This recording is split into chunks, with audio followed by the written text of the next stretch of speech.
9:12 a.m. A dead man walked into a police station. 3 days earlier, he had been buried. Same name, same identity, same man. And yet, he was standing there, alive. "I think," he said quietly, "you buried the wrong person." Silence. Because according to official records, Viktor Halek was already dead, and this was just the beginning. Viktor Halek, 32 years old, a quiet clerk in Prague, routine life, routine habits, invisible to most people. The kind of man you forget seconds after seeing him, until he died. Or at least, until the world believed he did. 3 nights earlier, March 18th, 1908. A body was found in an alley near Charles Bridge. Just after midnight, cold, broken, face destroyed, unrecognizable, pockets empty, no identification, nothing. But the body still told a story, height matched, build matched, clothing fragments matched, and within hours, witnesses confirmed it. Landlord, co-worker, even a tailor. All said the same thing. That's Viktor Halek. And just like that, the case was closed, too quickly, too cleanly, because sometimes the easiest answer is the most dangerous one. Now think about this. If everyone agrees you're dead, what does it take to prove you're alive? Inspector Jan Karl didn't believe in impossible things, until that morning, when Viktor sat across from him, breathing, blinking, real, too real. "You're telling me you're Viktor Halek?" "Yes." "And you were not attacked?" "No." "And you did not die?" "No." Silence, the kind that stretches, breaks logic, destroys certainty. Then who did we bury? Viktor leaned forward slightly, not nervous, not confused, controlled, like a man who had already accepted something terrible. "I don't know his name," he said, "but I know why he died." And that's when everything changed. Because this was no longer a mistake, it was a plan.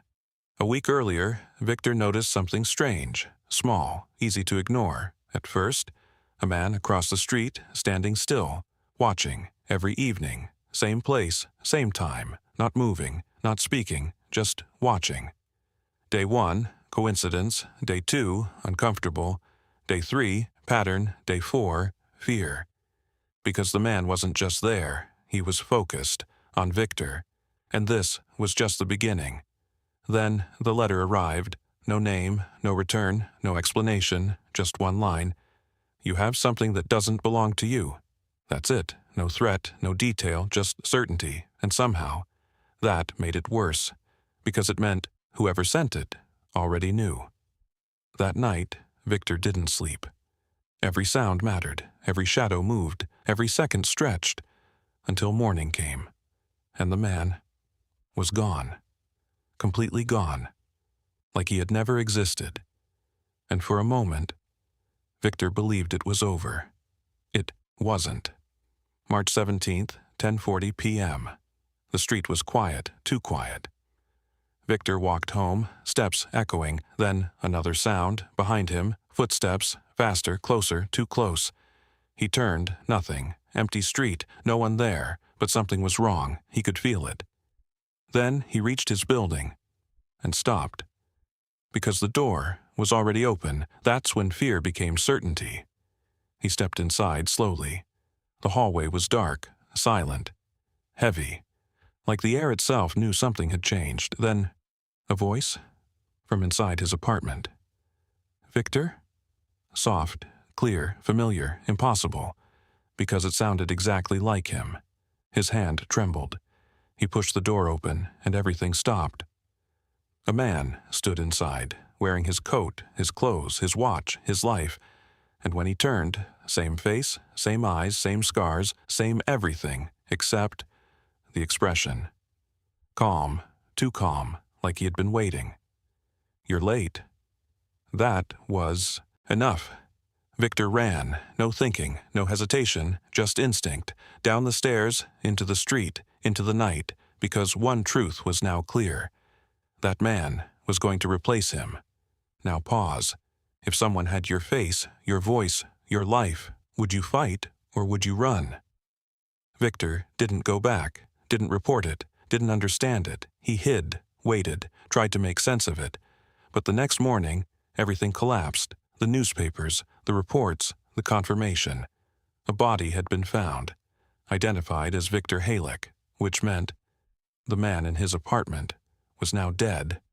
And the world believed that dead man was him. And that's when the real horror began. Because this wasn't random. It was organized, precise, planned. Inspector Carroll ordered a full search. No shortcuts this time, no assumptions, no easy answers. Inside Victor's apartment, they found something impossible. 2 sets of fingerprints. Identical.